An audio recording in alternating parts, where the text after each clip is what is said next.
I'm here to tell you a story about an amazing woman named Cordia Pugh who brought 27 families together to clear, cultivate, and care for a piece of land in the heart of Chicago, and about the difference she and her fellow gardeners have already made in each other's lives and also in the community where they live.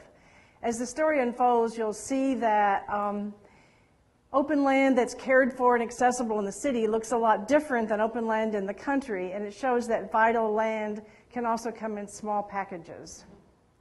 Cordia lives in Chicago's Englewood neighborhood, which is one of the most disinvested in the city, but where also many hardworking people still live, still remember when this neighborhood was vital economically and culturally, and who still have hope that it can be turned around. Last winter, Cordia and a group of her neighbors began getting together on Saturday mornings and talking about how nice it would be to get together and build a community garden. A lot of them had gardened as kids with their parents or grandparents, and they remembered the recipes that came out of that and the good feelings. And some of them had already been going to meetings of a new organization in Englewood called the Greater Englewood Garden Association, and they liked the idea of a network of gardens replacing the derelict vacant lots that had become eyesores and hangouts for gangs and drugs in that neighborhood. They drove around and wrote down the addresses of vacant lots close to where they lived. There were too many of those in that neighborhood, of course, but some of them were too shady, and one of them was over the line in the ward of an alderman that thought community gardens just brought rats. But by spring, they'd found a triple lot about 75 feet by 125 feet on South Hermitage Street, just one block east of Cordia's home, and they'd secured permission to farm it from the landowner. The 3-lot space was a jungle, though. The second slide you saw here wasn't really the before picture. It was the picture of the land after they'd removed huge piles of brush and weeds and rocks and debris. An elderly Vietnam vet and retired tree trimmer named Ernie Reynolds took charge of the clearing. Cordia said he worked them hard, but he worked harder himself than people 40 years younger than him. Ernie's 80. One of the pictures in the slides that you already saw shows a very tired group posing for a picture after a long day of clearing the land. As soon as it was cleared, they took up a collection, and they also called on Open Lands, which had helped organize that community-wide gardening organization, to help buy lumber and soil. Several of the men had carpentry skills, so they built raised beds and filled it with soil.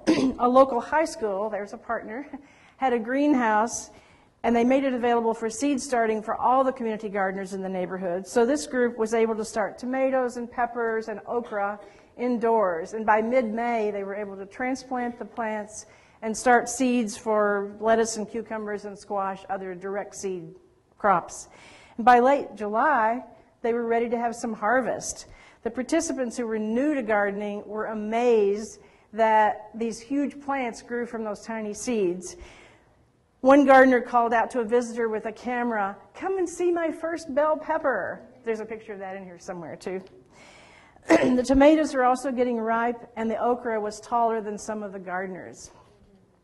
The Hermitage Street gardeners were also beginning to make a difference in their neighborhood. They brought food for barbecues every weekend and invited more neighbors to attend.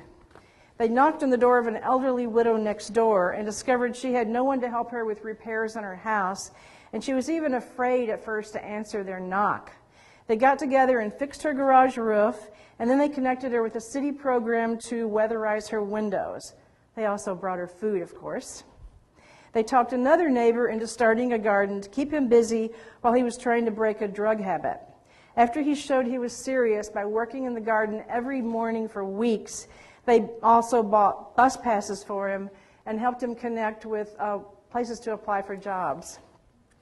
Yet another neighbor who was pictured in this slideshow earlier, that's one of the barbecues, and had almost never eaten fresh vegetables, had diabetes, and she didn't have any idea how to put together a healthy diet. So Cordia and the other gardeners, especially one who worked as a chef, pitched in to help. The chef also used herbs from her garden to include in her catering business. Then the local CBS News outlet heard about the garden and came to do a feature. The whole summer had been filled with stories of shootings in Englewood, including the fatal shooting of a policeman. and the TV news staff was glad to find something positive to report. It turned out that the on-camera reporter had grown up a few blocks away and remembered when the corner just south of the garden was one of the most dangerous corners in the neighborhood. If this block can be turned around, anything can, he said. He and the cameraman spent a lot of time with a very knowledgeable 12-year-old in the group who not only knew what all the plants were, but was able to talk about why gardening without pesticides was so much healthier. Next year, the Hermitage Street gardeners hope to help some other groups in Inglewood start new gardens.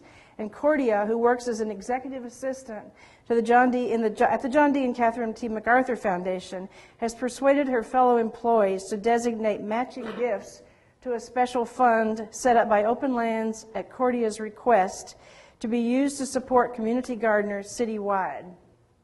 Open Lands has decided to name the fund in Cordia's honor and has already begun to get contributions to it from individuals with no connection to the MacArthur employees, but who see the value of community gardens as a way to provide access to green space close to people's homes.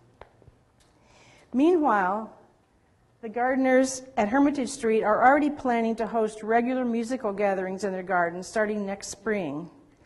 Our garden does so much more than put food on the table, Cordia said. It provides space to meditate and also to bring people together. I don't think enough people have a connection to the land and take land stewardship seriously. They just don't realize how far-reaching the benefits can be.